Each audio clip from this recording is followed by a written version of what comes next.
అమరావతి అభివృద్ధి మీద మీ అభిప్రాయం ఏంటి? అంత ఖర్చు పెట్టి ఇప్పుడు దాన్ని డెవలప్ చేస్తాం అంటారు, అది డెవలప్ అయితే ఎలా ఉంటది? మీ అభిప్రాయం ఏంటి? చాలా బాగుంటది. ఎందుకంటే ఇవాళ చెట్టు వేస్తే మొక్క రాదు, కాయ కాయదు.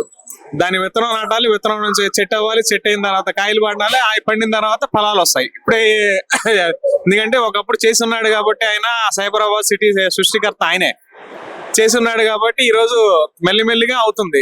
వాళ్ళందరూ ప్రపంచవ్యాప్తంగా ఇప్పుడు గూగుల్ సిటీ వచ్చి గూగుల్ ఒక కంపెనీ పెడుతుందంటే వైజాగ్ లో దాని ఆయన మహత్యమే.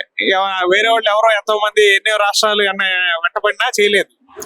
విశాఖ నగరాన్ని ఒక ఐటీ హబ్ గా మారుతాము, మరో హైదరాబాద్ లాగా తీర్చిదిద్దుతాం అన్నారు.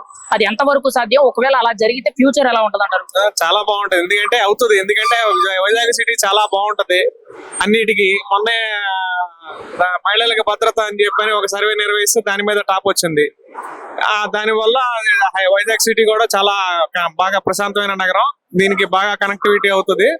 ఇంటర్నేషనల్ ఎయిర్పోర్ట్ కూడా భోగాపురం కూడా కంప్లీట్ అవుతుంది. దాని వల్ల కూడా అది చాలా స్పీడప్ అందుకుంటది. ముఖ్యంగా విశాఖలో పెట్టుబడులు అంటే గూగుల్ లాంటి కానీ టీసీఎస్ ఇలాంటి పెద్ద పెద్ద కంపెనీలు తీసుకొస్తున్నాం అన్నారు.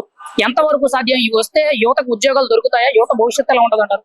తప్పకుండా. ఎందుకంటే వాళ్ళ చదివే వాళ్ళు ఎక్కడెక్కడో ఇతర దేశాలు, ఇతర రాష్ట్రాలు, ఇతర దేశాలకి వెళ్ళి వలస వెళుతున్నారు. ఇక్కడే సృష్టించి ఆయన చెప్పాడు కదా, ఎక్కడ కూర్చుంటే ఎక్కడ చేయొచ్చు, మీరు ఎక్కడ చదువుకుంటే ఎక్కడే ఉద్యోగాలు సృష్టిస్తారని చెప్పి. అలాగే అతను కూడా చేస్తున్నాడు. అవుతాయి, అవ్వకుండా ఉన్నాయి. ఏ టెక్నాలజీ వచ్చింది కాబట్టి దాని వల్ల కూడా కొంత ఇంప్రూవ్మెంట్ వస్తుంది. చదువుకున్న వాళ్ళు చాలా మంది ఇప్పుడు ఉద్యోగాలు లేక వేరే స్టేట్ లో, మా మేనల్లుడే ఉన్నాడు, హైదరాబాద్ సిటీలో వెళ్ళి బతుకుతున్నాడు 15,000 20,000 రూపాయలు జీతానికి. అక్కడ సగం రూపాయలు ఖర్చు అతనికే అయిపోతాం.